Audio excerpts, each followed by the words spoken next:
Hello, what's up guys, welcome back to my channel, and for today's video we'll be looking at the Grand Mafia tier list for paid or premium enforcers. And if you have not checked out my tier list for free enforcers, do take a look at the right hand corner right now, and I will let you know how I grade these heroes and why I rank them as they are. Also, right at the end of the video, I'll also let you see a tier maker list of the enforcer to help you visualize which enforcers is at which tier list. I am doing a tier list for the paid enforcers with and without their signature weapons, considering your progress into the game. And without further ado, let's dive straight into the video, and I'll unveil the enforcers tier by tier, and depending on if they're developmental hero, passive hero, or whichever super enforcers they are. So right at the SS tier, these are the two enforcers that you must buy, I would say, or yeah, just buy at least one of these enforcer, and I'll give you the reasons why when I unlock them. Alright, so these two enforcers are Tengu and Red Thorn.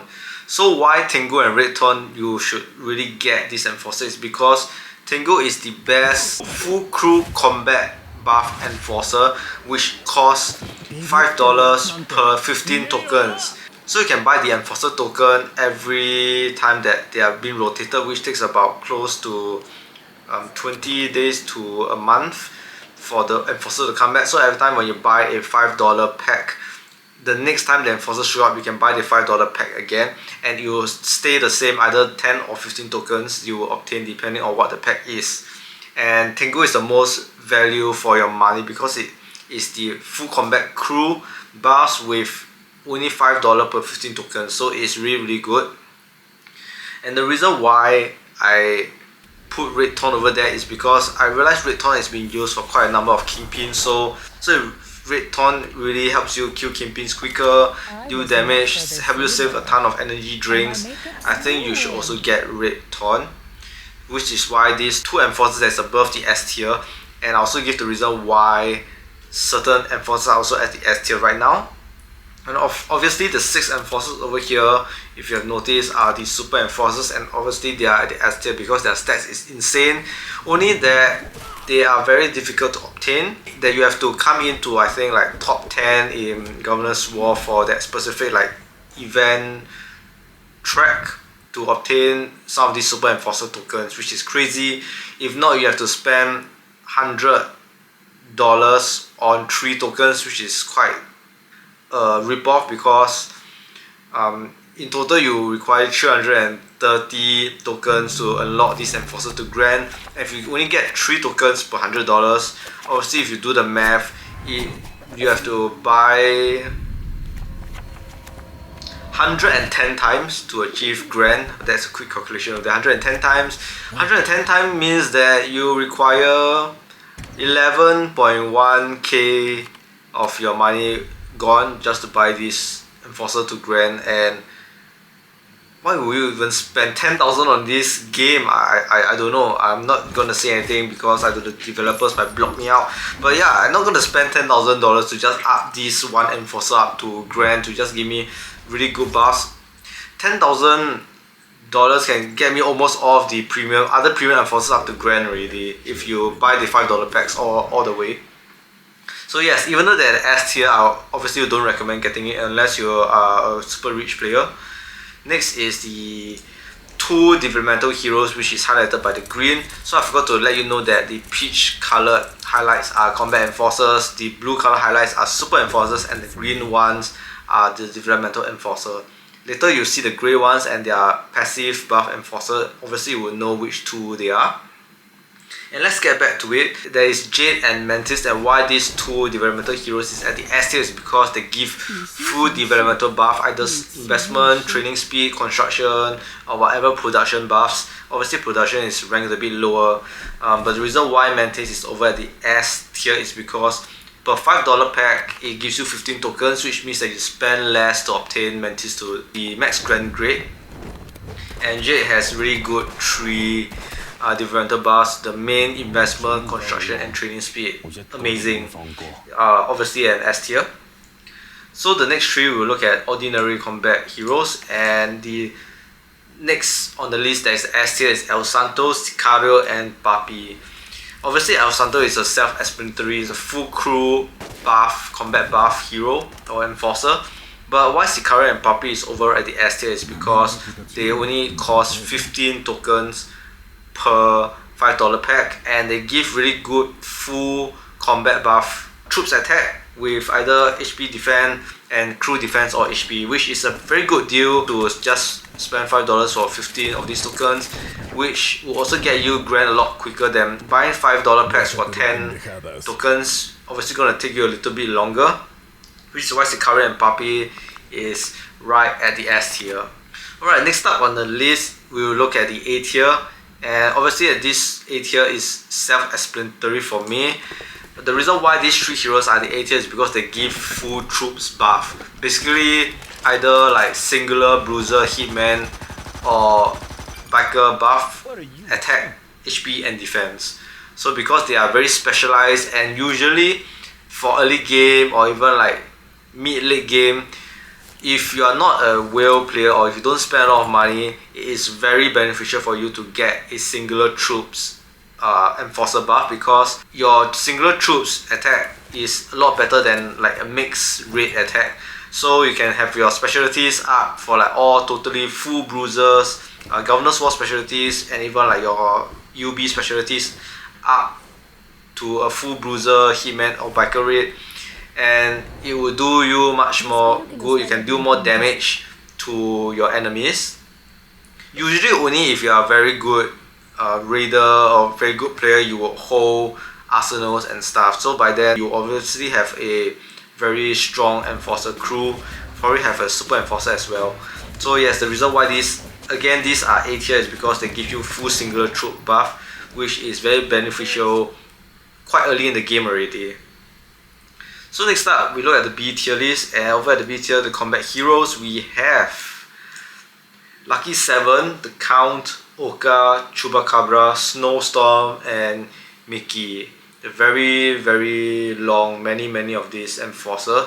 And the reason why they are obviously not in the A or the S tier is because either they do not have full combat buffs, or their buffs is sort of like a mix of troops buff plus crew buffs, which isn't really helpful if you want to do a singular raid. So for example, for Lucky 7, we have bruiser attack and bruiser HP, but it comes with the crew defense. And if you notice, if you do not have the troops HP, or you get crew defense, but if you do not have the troops defense, you get crew HP as shown.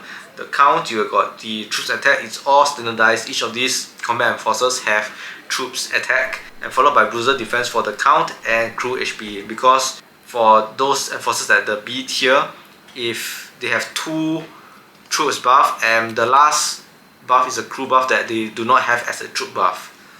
So Oka attack and defense for troops buff, so because they don't have HP buff, it will be a crew HP buff. And just plainly because of that, it's a B tier. Yeah, because they are not as good as a singular troop buff, and I believe that singular troops buff will do you more good in a singular raid, and usually people will do singular raid if they are weaker in general, because you do basically more damage.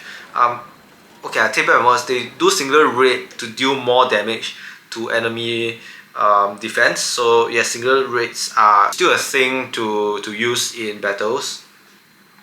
And not forgetting that under the B tier we have the passive heroes, and why they're under the B tier is because you spend quite a bit of money to obtain these passive buff heroes, but you only get a very small amount of troops buff, which I don't think is super worth it yet. And in addition to that, you also get some developmental production buff, which is redundant. I don't know what I'm paying for this, but if it is a full passive combat buff, it might move up to an A tier. So lastly, we got C tier, and for this enforcer list, we do not have a D tier because obviously paid enforcer, why would you have a very bad enforcer? People wouldn't even buy it. So yes, it stops at C tier. And let me review the heroes or the enforcers. And these are the enforcers that are under the C tier. The main reason why I put them in the C tier is because I don't even know what enforcers are they. Are they a developmental enforcer? Are they combat enforcer? I don't really know at all, because they have really good developmental buff, but this developmental buff takes away their combat buff, and it makes the enforcer weaker because you could just buy a better enforcer with full combat buffs and it will buffer your army better than this mixed enforcer. And if you notice a trend, these mixed enforcers are all like sort of cheaper because $5 packs give you 15 of these enforcer tokens. Yeah, and so this is it for the enforcer tier list without signature weapons, and now we move on to with signature weapons. Alright, so the area where it is highlighted and blanked out are the enforcers that are moved up or down a tier, and the enforcers that you can see right there, like all their stats and their names, are enforcers that are at the same tier as they were without their signature weapons. So basically the SS and the S tier remains the same, but for the A tier we got a few newcomers on the list, and over here let me unveil it. And we got Snowstorm, Mickey, the Count and Oka as part of the new A tier list rather than stuck at the B tier list. The reason why they have been moved up to the A tier list is because they get really good signature weapon buffs. And as you can see, Snowstorm and Mickey, crew attack, crew HP buff tremendously. And the reason why they're also under the A tier is because late game you will spend a lot of your speed ups to build troops, build your army, and they have training speed, which is very beneficial for late game purposes. And for the Count and Oka, they have really good signature weapons which give them a large amount of crew HP, and obviously in battles HP is worth more than defense, and of course attack is the most important, followed by HP and defense. So because they have a good crew HP of 40%, which buffs up your army's HP, they are automatically in the A tier. Because the B tier list, even though they have the signature weapon that increases the crew HP, but they only have a crew HP of 15%, which isn't a lot at all. So Lucky 7 and Chupacabra remains at the B tier list. So everything is the same, except now I've created a new D tier list, and this enforcer that's in the D tier list is Killer Queen. Because of the new addition of the signature weapons, I don't even know what this enforcer is. The signature weapon gives an additional crew attack of 8% and investment speed of 10%. And Killer Queen doesn't have any investment speed to start with, and even crew HP, so I'm very confused on what this addition is for. And usually for signature weapons also the crew HP increase is 10% rather than 8%. As you can see for Snowstorm and Mickey, signature weapon unlock is crew HP of 10%, but Killer Queen is 8% and Medusa is 8%. But because Medusa is consistent with the enforcer it is by giving investment speed, it remains as a C tier. But for Killer Queen, I'm not sure what this hero is doing or whatever. It's just being relegated down to the D tier list. So yes, I think this is it for my tier list for paid enforcer, and I hope you guys enjoyed this video. And if you do hit the subscribe button, and do let me know right in the comments below what you think of these tier lists. Are they better? Are they worse? What do you think that I could have thought of that this enforcer that I didn't, that it could be higher up in the tier list, or it is terrible and it should be moved to the D tier in this tier list, or I should create a D tier in this tier list for the area where there's no signature weapons. Yeah, so I hope you guys enjoyed this video, and I'll see you guys again real soon.